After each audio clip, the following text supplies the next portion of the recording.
It's time to talk about relative clauses. They're actually pretty simple. A relative clause is a clause that serves as a modifier inside a noun phrase. And I have three examples right here. I've diagrammed one of them. The dog that came home is red. As you can see, that came home counts as a clause that is a complete sentence. It's got a subject, it has a finite verb, and it has, whatever goes with the finite verb. In this case, an adverb. No problem. It is part of the noun phrase. We label it a clause if we were to diagram it, and we specify this is a relative clause. We have a couple other examples. The pizza that is on the top shelf is 3 weeks old. Kittens, which are cuddly, make me happy. A relative clause is part of a noun phrase by definition. Now, I'll explain later how you can use this structure for something other than a relative clause. A relative clause is a clause that's part of a noun phrase and serves as a modifier to the noun. In this case, it specifies which dog we're thinking about. It specifies which pizza we're thinking about, and it specifies, some characteristic of kittens. This doesn't actually specify. It describes kittens. A relative clause has a specific structure. It begins with a relative pronoun, and that pronoun refers back to, that is, it has as its antecedent, it refers back to the head of the noun phrase. That's because this whole clause is modifying the head of the noun phrase. We've got a variety of pronouns that can work here. If we really love our dog, we might say the dog who came home is red. We wouldn't say that about our pizza unless it was really old. But the pizza that is on the top shelf, this refers back to the pizza. And this also refers back to kittens. Kittens as opposed to other things. Kittens are cuddly. Now notice, in this case, all of these noun phrases that I have with the relative clauses inside happen to be serving as happen to be serving as subjects, but any noun phrase doing any function anywhere in a sentence can have a relative clause inside it. For example,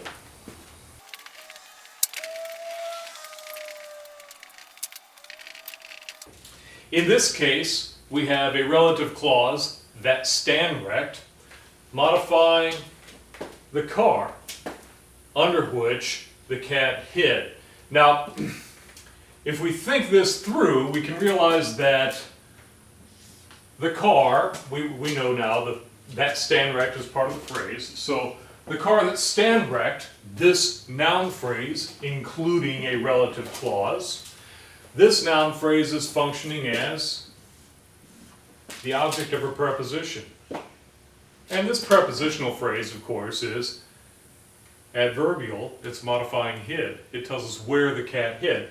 The cat hid under the car that stand rect. So if we can make a relative clause be the modifier in a noun phrase serving as subject, and I didn't label it here, but this is obviously a subject.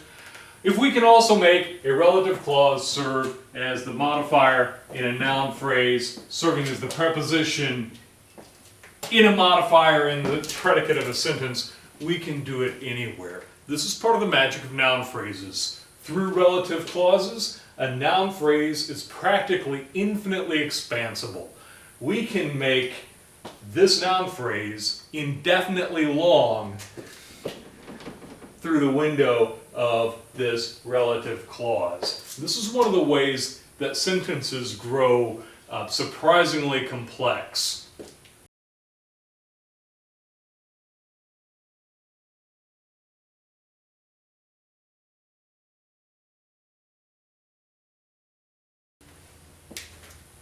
Now, to return to our first two examples, in both of these cases, please notice that the relative pronoun is the subject of the clause. That came home. What came home? The dog came home. The noun phrase obviously is antecedent of that, but in both cases we're thinking of the dog as that which comes home. That is the subject of the relative clause. It doesn't have to be that way. It's also really common for us to make relative clauses where the pronoun is really the object of the verb. And I will show you a familiar one right now.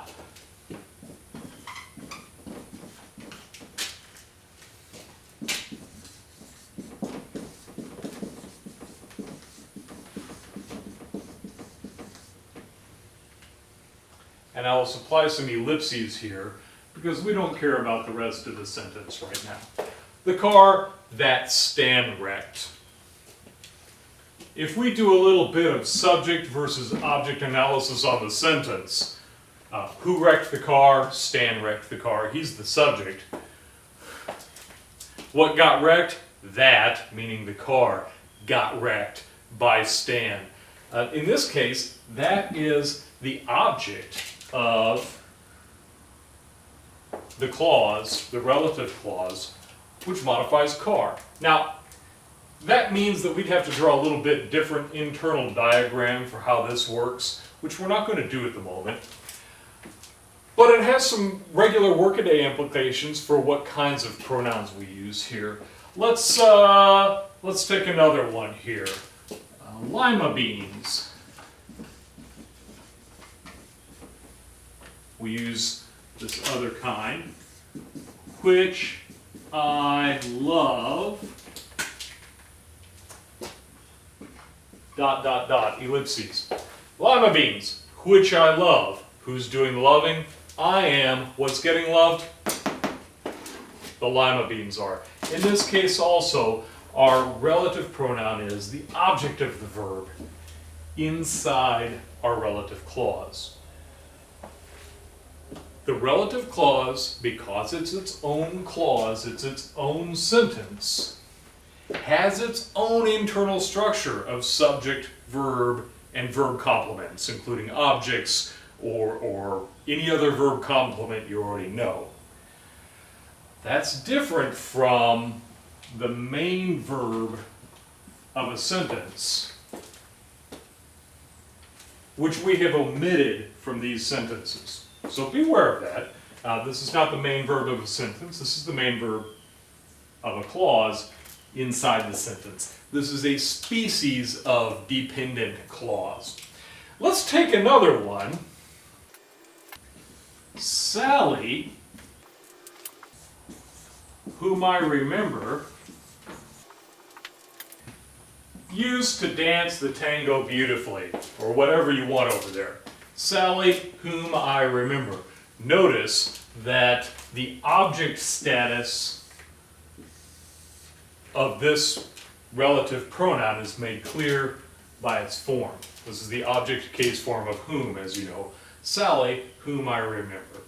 So everything's fine here. Remember that the relative clause functions as a modifier inside a noun phrase, that the relative pronoun refers to the head of the noun phrase, that is to say, it has as its antecedent the noun phrase head, and that the relative pronoun in the syntax of the relative clause may be a subject, that came home, that is on the top shelf, or it may be an object, that Stan wrecked, which I love, whom I remember.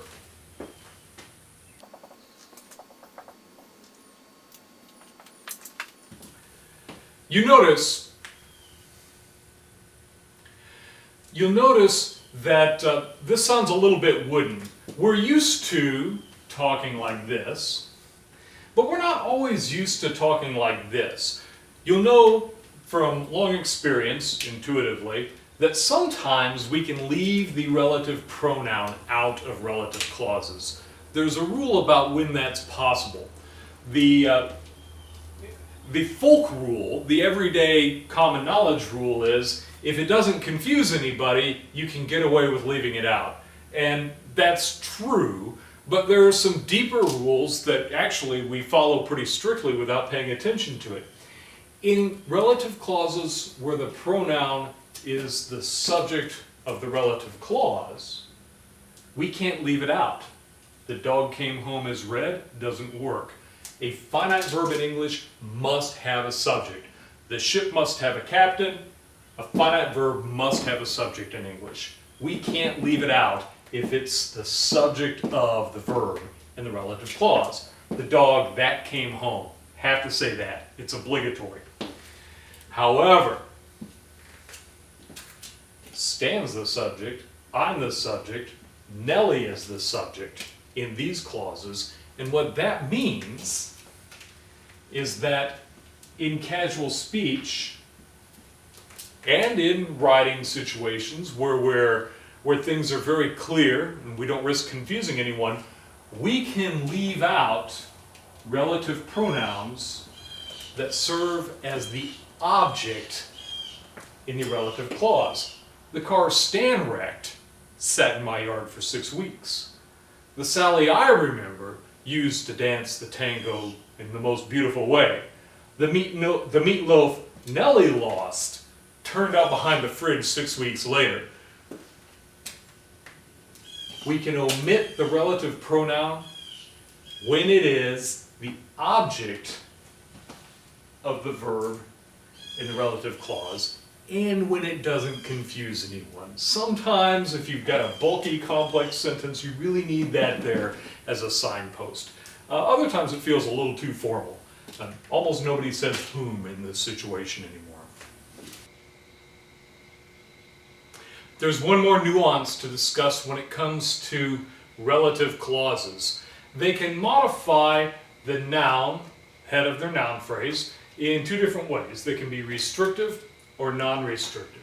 Here's what that means. In this sentence, the pizza that I brought has anchovies. Our relative clause, that I brought, specifies which pizza we're talking about. It distinguishes it from all the other pizzas in the world. We can imagine the situation this describes as something like, there are a whole bunch of pizzas over there. The one pizza that I brought, that's the one that has the anchovies on it. This clause restricts the reference of pizza, narrows it down to a particular pizza that we are both actually thinking about right now. That pizza that I brought, distinguished from all the other pizzas out there. That is the action of a restrictive clause. Now, we have non-restrictive clauses as well. Take a look at this relative clause in context.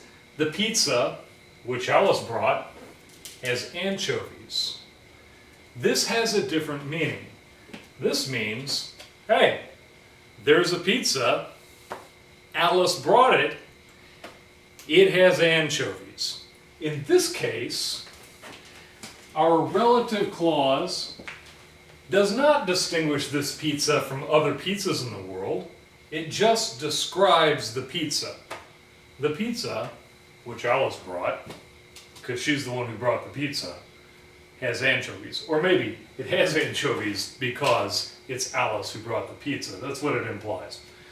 The simple version of this is a restrictive clause specifies which thing in the world the noun refers to. And a non-restrictive clause does not. It simply describes the noun. We punctuate these two things differently. This is a fine point of writing style that you really ought to observe all the time. A non-restrictive clause will be set off with commas. That's part of our sign that this is describing and not specifying. And this is where the old saw that your elementary school teachers told you about commas actually is sort of true. You put commas where you pause. Pausing is in fact how we make the difference between these. The pizza that I brought versus the pizza which Alice brought has anchovies, we really do pause a little longer for this kind of clause than we do. That won't help you tell the difference. You have to think about meaning to tell the difference. So, non-restrictive clauses get commas, restrictive clauses don't. And I think I should give you a more clear example.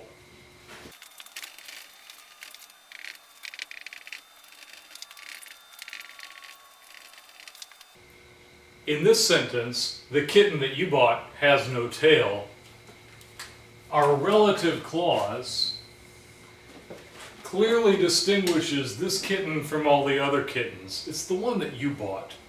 And in this sentence, kittens, which are fuzzy, make me happy, our relative clause clearly describes kittens in general. It's not distinguishing one kitten from any other kitten. This is the action of a non-restrictive relative clause. This is the action of a restrictive relative clause.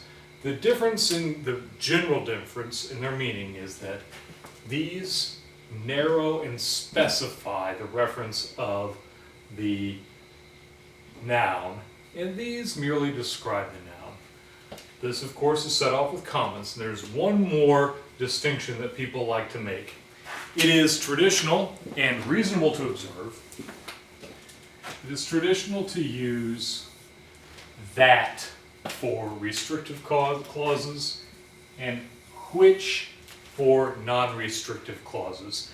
There are plenty of people who observe this in careful speech, and you should observe it in careful speech and writing too, even though nobody follows this rule 100% of the time. It's still a good tendency to develop in careful speech and writing.